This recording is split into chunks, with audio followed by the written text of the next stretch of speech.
Hello everyone, welcome back to my channel. ఎలా ఉన్నారండి అందరూ? Welcome to my daily vlogs. ఇది వచ్చేసి అల్యూమినియం కడాయి అండి. ఇది నేను రీసెంట్గా ఇండియన్ స్టోర్కి వెళ్ళినప్పుడు తీసుకున్నాను. సో ఇదైతే నాకు $17.99 పడిందనమాట. అండ్ మనకి స్టీల్ లిడ్ కూడా ఇచ్చారు, మూత కూడా స్టీల్ ఇచ్చారు. బట్ కడాయి మాత్రం మనకి అల్యూమినియం అనమాట.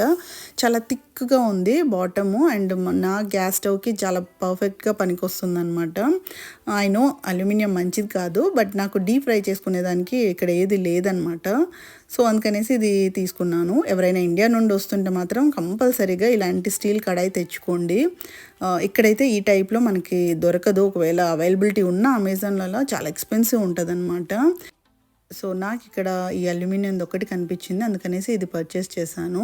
స్టీల్ కూడా ఉన్నాయి కానీ చాలా అంటే చాలా ఎక్స్పెన్సివ్ ఉన్నాయి. కాబట్టి నేను ప్రస్తుతానికి ఇది ట్రై చేద్దాం అన్నట్లు తీసుకున్నాను అనమాట. అండ్ ఇందులో నేను లంచ్కి మష్రూమ్ కర్రీ చేస్తున్నాను. అండ్ ఆల్రెడీ చేసేసాను.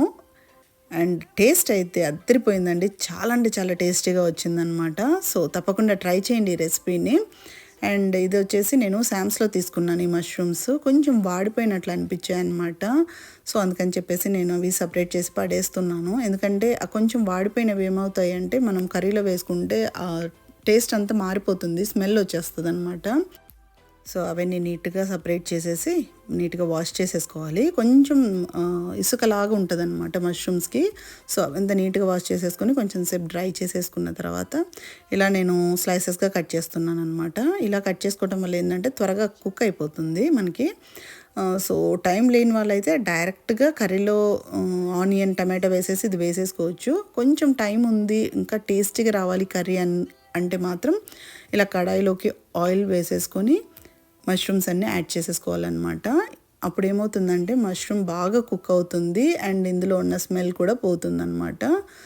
సో ఆయిల్లో మొత్తం మష్రూమ్స్ బాగా వేసేసుకొని ఇలా నీట్గా ఫ్రై చేసేసుకోవాలి. అందులోకి కొంచెం పసుపు, కొంచెం సాల్ట్, కొంచెం కారం పొడి యాడ్ చేసేసుకొని బాగా మిక్స్ చేసేసుకొని కొంచెం మూత పెట్టేసుకోవాలన్నమాట. ఒక 5 మినిట్స్కి మనకి ఇందులోని వాటర్ అంతా బయటకు వచ్చేస్తుంది.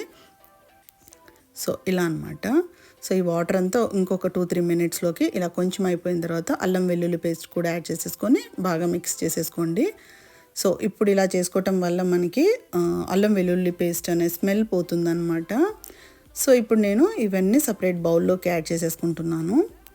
దీనికి కావాల్సిన కర్రీ ప్రిపేర్ చేసుకోవడానికి కొంచెం ఆయిల్ తీసేసుకొని అదే కడాయిలోకి ఆవాలు, జీలకర్ర, పోపు దినుసులు అన్నీ వేసేసుకోవాలి. తర్వాత చిన్నగా కట్ చేసి పెట్టుకున్న ఆనియన్స్ కూడా వేసేసుకోవాలన్నమాట. అండ్ అందులోకి కొంచెం సాల్ట్ వేసుకుంటే త్వరగా మగ్గిపోతాయి, త్వరగా ఫ్రై అవుతాయి అన్నమాట. సో చూసారు కదా, ఒక 5 మినిట్స్కి మనకి ఇలా బాగా ఫ్రై అయిపోతాయి అన్నమాట. అండ్ వెంటనే మనము కట్ చేసి పెట్టుకున్న టమాటో కూడా యాడ్ చేసేసుకొని అందులోకి కొత్తిమీర, కరివేపాకు కూడా యాడ్ చేసేసుకోవాలి. అంతే అండి. ఇప్పుడు దీన్ని మనము కొంచెం కారం, కొంచెం ధనియాల పౌడరు అండ్ కొంచెం కొబ్బరి. సో మేమైతే కొబ్బరి కంపల్సరీ వాడతామండి ప్రతి కర్రీలోకి. లాస్ట్లో కొంచెం మెంతాకు పౌడర్ యాడ్ చేశాను, డ్రైదండి. సో ఇవన్నీ బాగా మిక్స్ చేసేసుకొని ఒక 2 నిమిషాలు మగ్గిన తర్వాత ఇందులోకి ఆల్రెడీ ఫ్రై చేసి పెట్టుకున్నాం కదా మష్రూమ్స్ కూడా యాడ్ చేసేసుకోండి.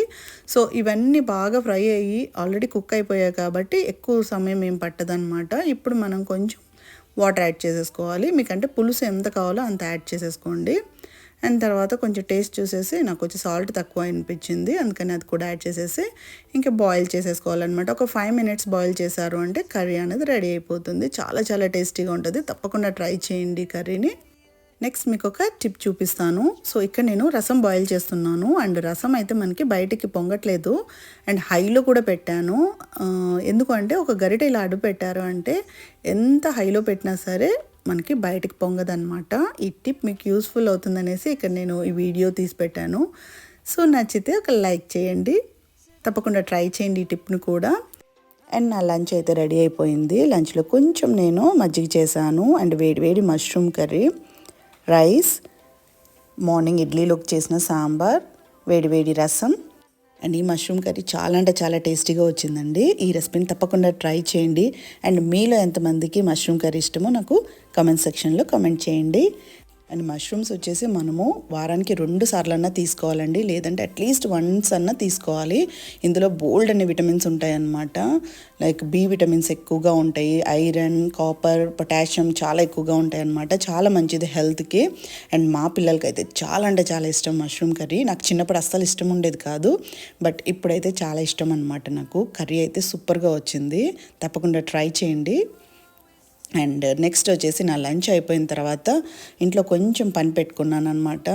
అదేంటో ఇప్పుడు చెప్తాను మీకు. ఇక్కడ అన్ని మీకు టూల్స్ చూపిస్తున్నాను కదా, ఇవన్నీ వచ్చేసి నేను కొన్ని వాల్ డెకోర్ తెచ్చుకున్నాను రాస్ నుండి. సో అవి తెచ్చి కూడా 3 months అవుతుందన్నమాట. అలా మూలన పెట్టేశాను, ఎందుకంటే అవి హ్యాంగ్ చేసుకోవడానికి కావాల్సిన ప్రాపర్ టూల్స్ కానీ అవన్నీ ఏం లేవన్నమాట నా దగ్గర. సో అందుకని చెప్పేసి పక్కన పెట్టేస్తున్నాను. సో ఇప్పుడు అవన్నీ గ్యాదర్ చేసుకున్నాను. సో అవి మీకు ఇప్పుడు షేర్ చేస్తాను. సో మనకు ఇవన్నీ కావాలి అన్నమాట. ఒక ఏదైనా హోల్ పెట్టాలి అంటే నేను తీసుకున్న వాల్ డెకోర్ అని కొంచెం హెవీ వెయిట్ ఉన్నాయి, లైక్ వెయిట్ ఎక్కువ ఉన్నాయన్నమాట. జస్ట్ ఊరికలా హ్యాంగ్ చేసుకోలేము. మనకి ఇండియాలో అయితే మనకి వాల్ వచ్చేసి బ్రిక్ వాల్ కానీ స్టోన్తో అలా ఉంటుంది కదా, సో ఈజీగా పెట్టేసేయచ్చు హోల్స్ అన్నవి. ఇక్కడ ఏంటంటే వుడ్తో ఉంటాయి కదా, సో ఆ వుడ్కి మనము హెవీ వెయిట్ పెట్టాలి అంటే కొన్ని ప్రాపర్ టూల్స్ యూస్ చేయాలి. సో ఇవి వచ్చేసి మీకు లాస్ట్ వీడియోలో షేర్ చేశాను కదా, అమెజాన్ నుండి తెప్పించుకున్నాను అనేసి. ఫోటో ఫ్రేమ్స్, డిఫరెంట్ ఫ్రేమ్స్ అలాంటివన్నీ హ్యాంగ్ చేసుకోవటానికి అనమాట, హుక్స్ అవి. అండ్ నెక్స్ట్ ఈ టూల్ వచ్చేసి స్టడ్ ఫైండర్ అండి. ఇది మనం మెయిన్గా ఏవైనా హ్యాంగ్ చేసుకోవాలన్నా, టీవీ మౌంట్ చేసుకోవాలన్నా, లేకపోతే ఇలా వాల్ డెకోర్ హ్యాంగ్ చేసుకోవాలన్నా ఈ టూల్ అనేది కంపల్సరీ అనమాట. సో ఇక్కడ వాల్స్ అన్నీ డ్రై వాల్ షీట్ అనమాట ఇక్కడ యూస్ చేస్తారు. అండ్ బ్యాక్ స్టడ్ సపోర్ట్ ఉంటుంది. సో ఆ స్టడ్ని ఫైండ్ చేయడానికి ఈ టూల్ యూస్ చేస్తాము. అండ్ వన్స్ స్టడ్ ఫైండ్ చేసిన తర్వాత మనకు అక్కడ హోల్డ్ చేసేసుకోవాలన్నమాట. సో దట్ ఏదైనా హెవీగా ఉన్న ఐటమ్స్ అన్నీ బాగా నీట్గా హోల్డ్ చేస్తాయి. అండ్ ఇక్కడ హ్యామర్ చేస్తున్నది వచ్చేసి డ్రై వాల్ యాంకర్ అనమాట. ఇది వచ్చేసి మనకు కొంచెం హెవీ వెయిట్ ఉన్నవి, వెయిట్ ఎక్కువగా ఉన్న వాల్ డెకోర్ కానీ టీవీ మౌంట్ చేసుకోవటానికి కానీ బాగా పనికొస్తాయి ఇవి. సో ఓవరాల్గా అయితే ఇలా లుక్ ఉందన్నమాట మనం పెట్టిన తర్వాత. సో నాకైతే చాలా బాగా అనిపించింది, చాలా బాగా నచ్చింది. సో ఎన్ని రోజులు పట్టిందనమాట నాకు ఇవి పెట్టడానికి. సో అది దీని గురించి డీటెయిల్స్. ఇంకేమైనా మీకు కావాలి అంటే దీని గురించి కమెంట్ చేయండి, నేను ఆన్సర్ చేస్తాను. అండ్ ఇది వచ్చేసి నేను వేసిన పెయింటింగ్ అండి, మిర్రర్ అండ్ మండాలా వర్క్ అనమాట. నాకైతే చాలా బాగా నచ్చింది. సో ఇవి కూడా నేను రాస్లోనే తీసుకున్నాను. సో చాలా బాగా ఉన్నాయి, బట్ అలా మూలను పడున్నాయి అనమాట 3 months నుండి. సో ఇవాళ అన్నిటికీ టైం వచ్చింది, అందుకనేసి ఇంకా ఒకేసారి అన్ని పెట్టేస్తూ ఉన్నాము.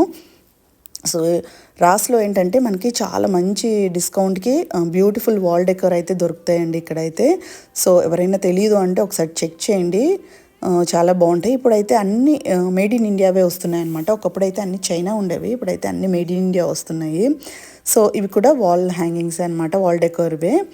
సో ఇలా హ్యాంగ్ చేసేసాము. సో ఫైనల్గా అయితే ఇలా వచ్చిందండి లుక్. చాలా అంటే చాలా బ్యూటిఫుల్గా ఉంది. సెంటర్ పీస్ అయితే అది మెటల్ది అనమాట, అది కూడా మేడ్ ఇన్ ఇండియా. వీడియోలో అంత బాగా కనిపించట్లేదు కానీ రియల్గా చాలా బాగుంది. ఇక్కడ మిర్రర్ది పెట్టాను, ఇది ఇంటికి ఎంట్రన్స్లో పెట్టాను, బట్ మిర్రర్ పెట్టచ్చో లేదో నాకు అంత ఐడియా లేదు. మీకేమైనా ఐడియా ఉంటే నాకు కమెంట్ సెక్షన్లో కమెంట్ చేయండి. అండ్ ఇక్కడ వచ్చేసి ఫ్లవర్ మెటల్ది పెట్టాను అనమాట కిచెన్ సైడ్. అండ్ ఫైనల్గా ఫ్యామిలీ ఫొటోస్ ఇక్కడ పెట్టేశాను. అండ్ ఆ పని అయ్యే లోపల నాకు డిష్ వాషర్ కూడా రెడీ అయ్యిందనమాట. అవి కూడా డ్రై అయ్యేసి ఇంకా క్లీన్ అయి ఉన్నాయి. So away సర్దేస్తున్నాను. అండ్ నైట్కి కూడా నేను ఇడ్లీ అనుకున్నాను. సో మార్నింగ్ ఇడ్లీ పెట్టున్నాను కదా, ఇంకా అవన్నీ ఒకేసారి వాష్ చేసేసి పెట్టేస్తున్నాను. అండ్ లంచ్ ఇంకా పిల్లలు స్కూల్ నుండి తెచ్చిన లంచ్ బాక్స్లు అవన్నీ ఇంకా నైట్కి పెట్టేస్తాను. జనరల్గా నేను నైటే పెట్టేస్తానండి, మార్నింగ్కి డ్రై అయ్యి నీట్గా రెడీ అయి ఉంటాయి అనమాట. సో దట్ మనం కిచెన్ అంతా బాగా నీట్గా సర్దేసుకొని ఎంటీగా పెట్టేసుకోవచ్చు. ఐలాండ్ అంతా నీట్గా ఉంటుంది. ఇలా ఎక్కువగా పడినప్పుడు ఏంటంటే ఒక 2 times వేయాల్సి వస్తుంది. సో ఇదనమాట డైలీ రొటీన్ ఇలానే ఉంటుంది. అవన్నీ వాష్ చేసుకోవాలి, డ్రై అయిపోయిన తర్వాత ఇవన్నీ క్లీన్ చేసేసి ప్రాపర్ ప్లేస్లో పెట్టుకోవాలి. నాకైతే అస్సలు ఇష్టం లేని పని ఏదైనా ఒకటి ఉందంటే ఇలా సర్దటం అనమాట. ఎంతైనా వాష్ చేస్తాను, క్లీన్ చేస్తాను, కానీ ఇలా సర్దాలంటే చాలా కష్టం అనిపిస్తుంది. ఎందుకంటే చిన్నవన్నీ కింద పైన పెట్టాలి అంటే పిల్లలు ఉంటే నాకు కొంచెం హెల్ప్ చేస్తారు. వాళ్ళు లేనప్పుడు ఏంటంటే ఇంక అన్నీ నేనే చేసుకోవాల్సి వస్తుంది. సో తప్పదు కదా, చేసుకోవాలి కంపల్సరీగా అన్నీ. అండ్ ఇక్కడ ఇంత పని చేసిన తర్వాత కాఫీ తాగకుంటే నా బుర్ర అస్సలు పని చేయదనమాట. అందుకని చెప్పేసి ఒక స్ట్రాంగ్ కాఫీ అయితే నేను ఇక్కడ ప్రిపేర్ చేస్తున్నాను. రెగ్యులర్గా నేను గ్రౌండ్ కాఫీనే తీసుకుంటాను. ఇలా గ్రౌండ్ కాఫీ ఫినిష్ అయిపోయింది, ఇంకా నాకు అస్సలు ఓపిక లేనప్పుడు మాత్రమే ఇలా ఇన్స్టెంట్ కాఫీ మిక్స్ చేసుకుంటాను అనమాట. అండ్ ఇలా సింపుల్గా అవెన్లో పెట్టేస్తే ఈజీగా అయిపోతుంది. అంత వేడిగా కూడా నాకు ఇష్టం ఉండదు కాఫీ తాగటం. ఇలా అవెన్లో అయితే మనకి జస్ట్ మరీ అంత వేడిగా లేకుండా కరెక్ట్గా నాకు ఎలా కావాలో అలా ఉంటుందన్నమాట. సో అంతే అండి ఇవాల్టి వ్లాగ్. ఐ హోప్ మీకు నచ్చింది అనుకుంటున్నాను. నచ్చినట్లయితే సబ్స్క్రైబ్ చేసుకోండి. Thank you for watching. Take care. Bye. See you next video.